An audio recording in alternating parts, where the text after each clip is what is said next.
But here's the real clincher.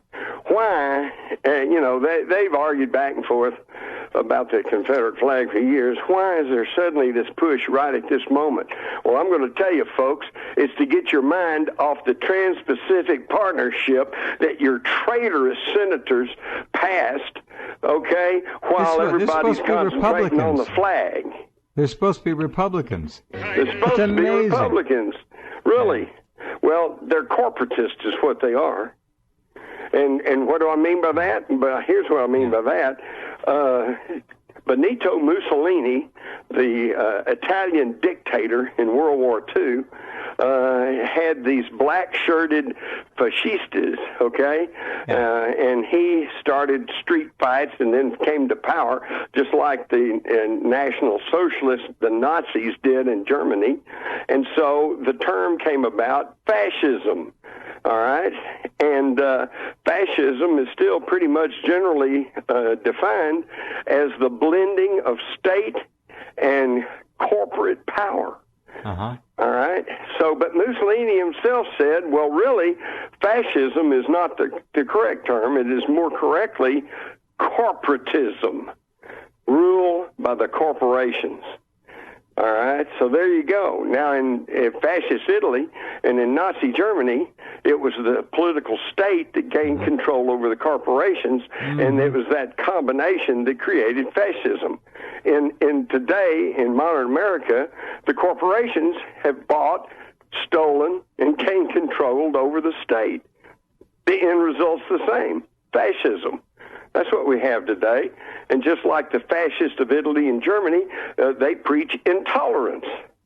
And what's incredible is that they get minority groups and minority religious groups and leftist groups to go along with this intolerance at the same time as they're crying that they want more tolerance. It's astounding to me. True. Really well said. And it's getting to be, well, and what do you say? The old cliche, black is white, up is down, inside is out.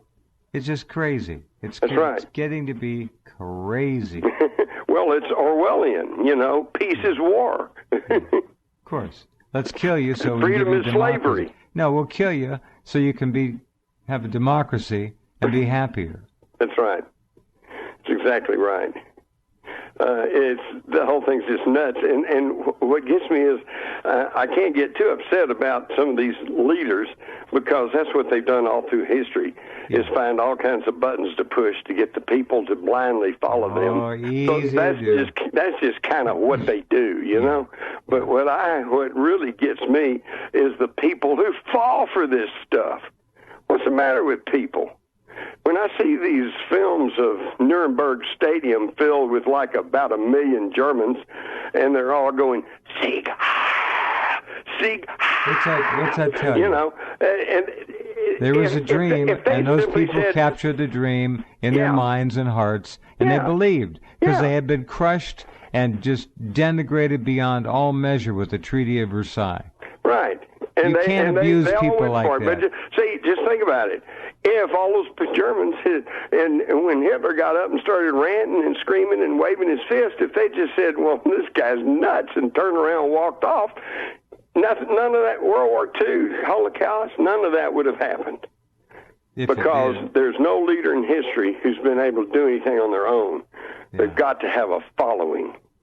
And we don't know what happened in World War II. We don't even know the truth of that. No, we don't. We do not know the truth of World War II. The one truth I do know, I'm now convinced of, and you've been talking about this for some time off and on recently, is that Hitler and Eva Braun, they got away.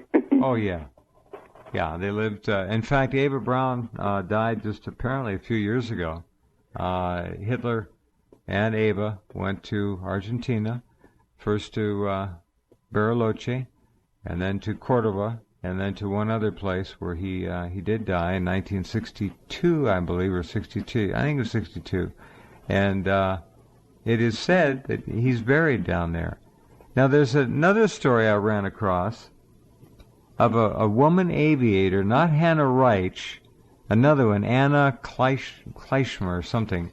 Anyway, she's still alive, Jim, living in Southern California. She flew the Junkers 6-engine JU, what the hell was it, 339 or something. She flew that plane over Canada and then down over New York. And they took pictures. Yeah. And they flew all the way back to Germany. She flew it. Yeah. Yep. That was the one that they had scheduled to. Well, that took Adolf and Eva and many others to Argentina. They landed that plane. They know where it landed. It was completely chopped up and thrown in the river as soon as it landed. Yeah. He talked to Harry Cooper about that. I was trying to think, because I've got that in my book, The Rise of the Fourth Reich. Uh-huh. There is, it was a Junker. I want to say, no, the 262 was a Messerschmitt. No, this is a 360 or something like that. Anyway, it was a 6-engine bomber. Yeah. And they had about 40 of them at this air base up in Norway that they were trying to complete. No, they only made this particular bomber. They only completed 2. The third was not finished when the war ended. I guarantee it. You're thinking of another one. It was an extension, but they had other big bombers, because I know one of them, and this is not the one you're talking about. This is one that flew within 25 miles of New York, and then turned around, took some pictures of the skyline, turned around, and went back. And this was they had about 40 of these. I think the one you're talking about was almost a prototype that was a extension, a better one. But the whole thing is they were getting ready. They had a nuclear bomb. But the problem was they had no perfected delivery system. Uh-huh. They had the A-10 3-stage rocket, which they had dubbed the New York rocket, if that gives you any indication of what their plan was. But they didn't have a good guidance system. In fact, the V-1s and the V-2s that they dropped over London, their guidance system was they measured out the correct amount of fuel so that it would fly over London and then run out of fuel and then drop. Okay? Mm-hmm. That was their guidance system. Huh. So that was the big problem, and they were working on that. So the A-10 rocket might have reached there, but they couldn't have assured of it of hitting any target. And then they had these bombers, including the advanced models that you're talking about. But the problem was they didn't have the airfield finished, and they didn't have enough of them. But so also by that time, by 1945, starting into that year, they realized that, it was all over. The Allies had broken out of Normandy, and the Russian army was pouring in from the east, and there was no stopping them. Terrible tragedy underway. And so they knew, though, that if they had unleashed their nuclear bomb and either hit Paris or London or New York, that the Allies, they wouldn't have sued for peace. They would have obliterated Germany. Yeah. And they would have left no stone standing. Correct. And so they cut a deal, the upper echelon, the moneyed people, cut a deal with the moneyed upper crust people of the Pan-American United Kingdom bunch, who had funded Hitler to begin with, as you well know. Yeah. Okay, so they cut a deal, and they swapped us their nuclear technology in exchange for immunity. That's why we can let them all come over here under Operation Paperclip, and we let Hitler and Eva get down to South America, and nothing ever was much done about it. As you well know, Jeff, now there are all kinds of FBI reports that are now becoming declassified. And the most interesting... They knew where they were. They knew who they were. The most interesting FBI report of all is the one where J. Edgar calls off all searches for Adolf Hitler in Argentina. He was late being pulled into the loop, but he finally got it, and he issued. And we have that letter now. Yeah. And he issued that letter to all of the members who were working on that team to stop looking for him. That's right. And they just dropped it. That was the deal. They traded technology for Hitler's life, and Eva Braun and thousands of upper echelon Germans who were able to get away. And a lot of them got away in American Air Force DC-4s, long-distance versions, which were flown by American pilots. I knew somebody who knew one of the pilots, and he flew 2 rounds from Spain, and I think they refueled in Canaries, and then he went to Argentina 2 times. He said, but many of his other P-51 squadron pilots made many more trips with Ludi and booty and all kinds of stuff. Mm-hmm. Hold on a second, we'll come right back. Okay, and we're back with Jim. I'm going to send you an email right now with the Junkers 339, the JU 339. That was called the New Yorker. It was an extended version of the JU Junkers 290. 220. Jesus. 290, 3. Anyway, I get them confused. I think it's a 390 because I finally found it here. It is 390. There was a 290, then there was a 390. Yeah. You got it. And the 390 was a 6-engine bomber. Here is the quote from the Washington Post, June 29th, 1945. RAF officers today said that the Germans had nearly completed preparations for bombing New York from a colossal airfield near Oslo, Norway, when the war ended. 40 giant bombers with a 7,000-mile range. Those were the 290s. Were found on this base. The largest Luftwaffe field I've ever seen, said one officer. Oh, they had 40 290s completed. Wow. Yep. German ground crews said the planes were held in readiness for a mission to New York. Okay, now I also have in my files a 1943 feasibility study map of an atom bomb blast radius on Manhattan Island. I know, I've seen that. I know. Yeah. What does that tell you? All right. Now, how did we get their nuclear technology? We got it from the U-boat U-234. Correct. Which is pretty funny because a lot of the people that were working on it, and particularly some of the Japanese that were well aware of the work that was being done on the atomic bomb, thought, well, these stupid Germans, they can't even get it. It's U-235. Talking about uranium, enriched uranium-235, which they used for the uranium bombs, but U-234 was the U-boat U-234. And 6 days after Germany surrendered, this U-234 had gone through active combat areas with nobody and was spotted, but nothing was done. They finally arrived off the coast of the United States and surrendered to the USS Sutton on May the 14th, 1945. Now, on board the U-234 was 2 of their jet fighters, the Me-262, that had been kind of broken down, and 10 gold-lined cylinders of uranium, 560 kilograms. Now, they tried to say later on that, well, it was just raw uranium, it wasn't enriched uranium, but that's bull, because if it was not enriched, there was no need to have gold-lined cylinders. The gold was there to contain the radiation. But the key to the thing is that also on this U-234 was Dr. Heinz Schlicke and his infrared proximity fuses. One of the problems we had with the Manhattan Project and the development of the atomic bomb was that we couldn't quite come up with fuses that were fast enough to trigger the nuclear explosion. But Dr. Schlicke had, and he had these infrared proximity fuses. So all of a sudden, we've got everything we needed. Now, follow this timeline.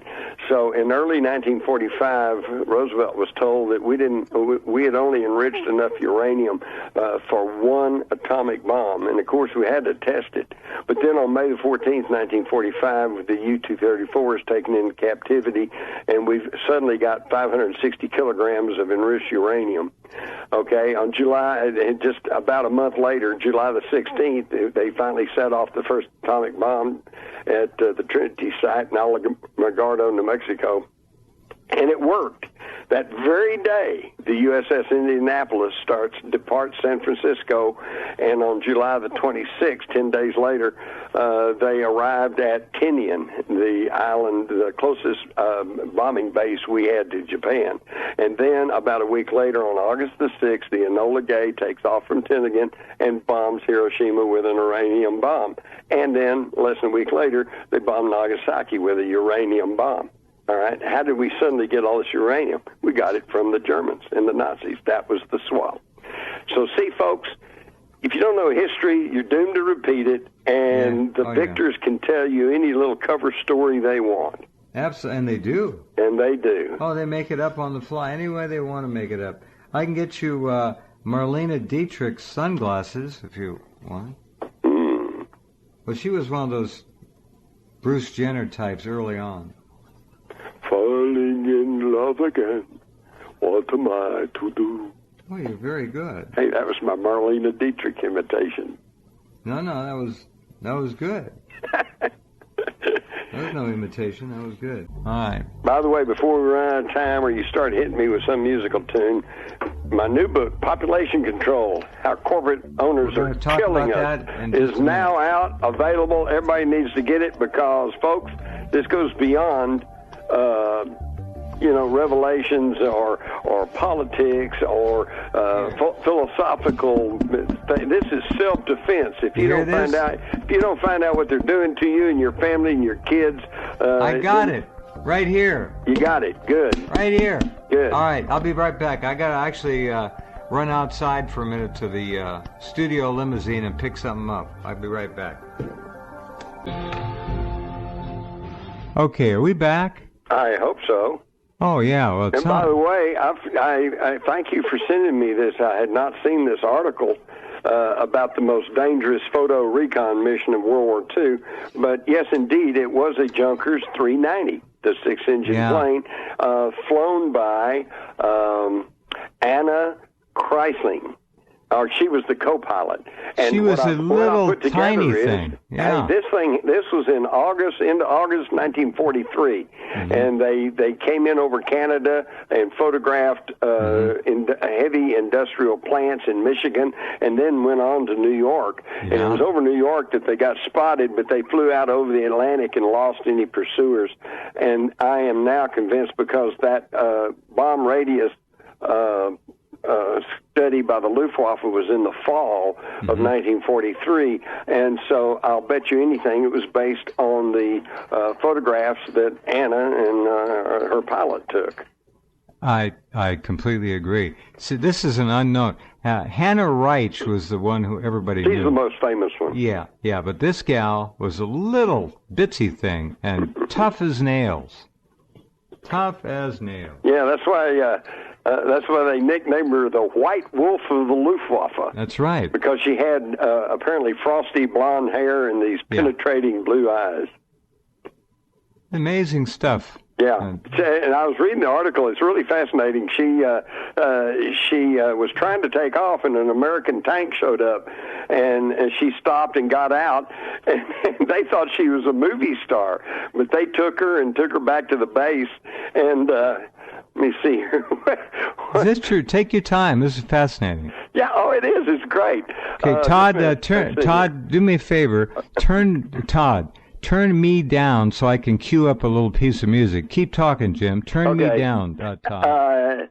While taxiing in the snow, an American Sherman tank crew captured her after she had turned off the engine and pulling off her flight helmet. They thought she was a movie star. For the next 6 months, she poured coffee for the U.S. Army and did not spend one night in a POW camp. Everyone thought she was part of Bob Hope's USO show. Isn't that great? Keep going for a little longer. All right. What else was there? In the December issue of Air Progress magazine in 1965, they finally mentioned the Junkers 390 overflying Michigan and New York, but this was held top secret all throughout World War II and the Cold War. Okay, they didn't want anybody to know that you could penetrate our air that well. That makes the lonely winter almost a little more. And if you look in the books, they'll say only 2 of these Ju-390s were built. See, then that's kind of what you were saying. You said there's only 1 or 2. But here they say actually there's about 11 built, although that Washington Post article in 45 said they had 40 of them. But they were being used in Russia to fly Japanese-held fields in China. Weren't they the 290s, Jim? I don't know of a 290. It's just the 390. No, there was a 290. Look it up. Okay. And I can't imagine they had 40 390s. I just can't, because I've been told over and over again they had 2, and the third was in construction. But check it out. Look for the 290. Yeah, they did have 290s. Yeah, and they almost looked the same, except the 290 was a 4-engine. That's right. Bomber, and the 390 was a 6-engine bomber. Most impressive looking. Go ahead. Only 47 Ju-390s were built. Okay, so there we go. I think probably the 40 craft that they were talking about in Norway were the 290s. But they had, let's see, it says here that, it doesn't say how many they had, but it says it was a plane that might have been. Jim's new book, what was the original title going to be? Death Culture. Death Culture. Yeah. Now, you see, that would have sold. I just don't understand. You come up with these brilliant titles. Maybe you should just sell titles to books for a living. Well, but they keep chunking them, you know. I know. I'm still upset about the fact that they changed my title from Zombie Nation. Oh, I would be too. To The $1 Trillion Conspiracy. Well, and maybe it got one placed day. on the economic finance shelf. Can you get the damn book rights back someday? Well, or just write, hey, you know maybe. what? Just write another one on your own. We'll electronically publish it. There you go. The hell with it.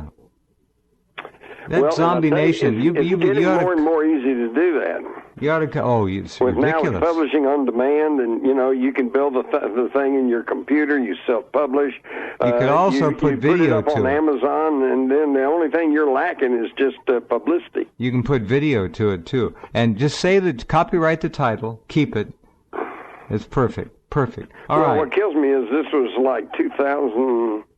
Yeah, I remember. 11, we went through this. It was miserable. We went through it, and now look, the zombie fad is just going as strong as ever. You know, it's absolutely. It has not peaked. It's roaring right along. It's going to. They're teaching American troops something about how to kill zombies. Right. I read that. Did you see that story? Yeah, I saw that, and of course, and that's pretty creepy because if you think about it, before every war, there has to be an effort to dehumanize your enemy. Okay, you got it. Because you can't get people to go out and kill people if they think they're just killing people. But if they're bestial Japs, or if they're nasty Nazis, or if they're zombies, well, you can shoot them all day long. ISIS. Don't forget about ISIS. Oh, ISIS. Yeah, the beheaders. Yeah, of course. All right, time. We got to get a little music in here. Buy my books, and the most recent example of buy Jim's books is Population Control, otherwise known as Zombie Nation 2.0. That's it. How corporate owners are killing us. And quickly, let me get in my caveat, because I'm not blaming all corporations or even all corporate officers. You love those people. It's all right. Well, there's a lot of presidents, vice presidents, people working for the corporations, and they're all good people. They're fine people. They got Harvard business degrees, but they're capable administrators. They are there to see the machine runs quietly, smoothly, efficiently, and that the bottom line stays going. They don't make the policy decisions. Those are made by certain CEOs, the board chairman, the majority stockholder, and and a lot of people think you have to have 51% of the stock to control a company. No. If you own 10% of the stock, but nobody else owns 10%, you're the majority stockholder, and what you say goes. Right. These are the people that we have to look at, and when I say they are this and they are that, in this book, Jeff, if you'll look at the appendix, I listed the attendees to the 2014 Bilderberg meeting, and there they are. There's the names and the positions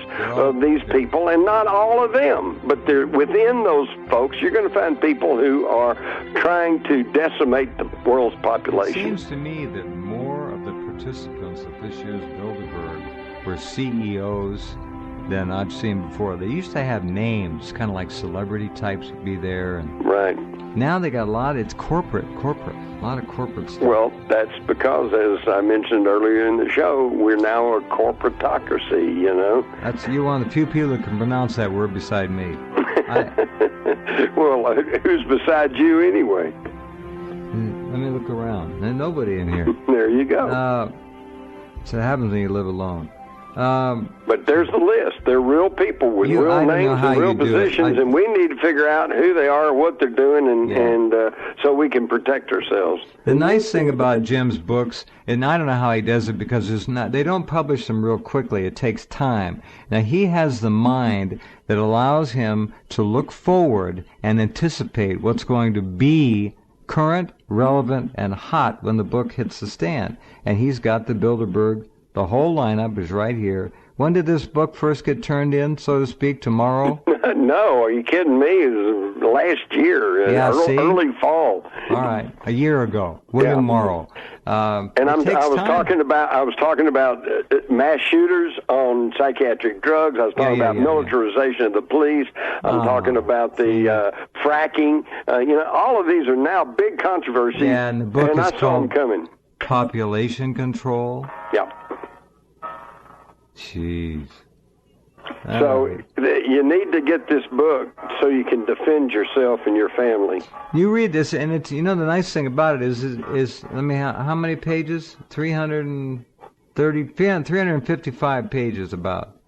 That's doable. It's not a 900-page. Right. And the nice big letters. They're 1 inch tall. I could read this. Yeah, well, I try to write for everybody. You do a beautiful job. Soft drink hazards, you got it all in here. Yep. We're walking through a minefield. I'm surprised that Morrow published this, frankly. Well, I had to fight tooth and toenail. I know. You just call me up. But I will say this. Unlike some in the past, they've actually just flat censored me in the past, and they've also just, canceled a book even as it was going to the printers. But on this one, I'll have to say, we're out. Maybe we'll talk about it next time. I don't know what's going on here. Oh.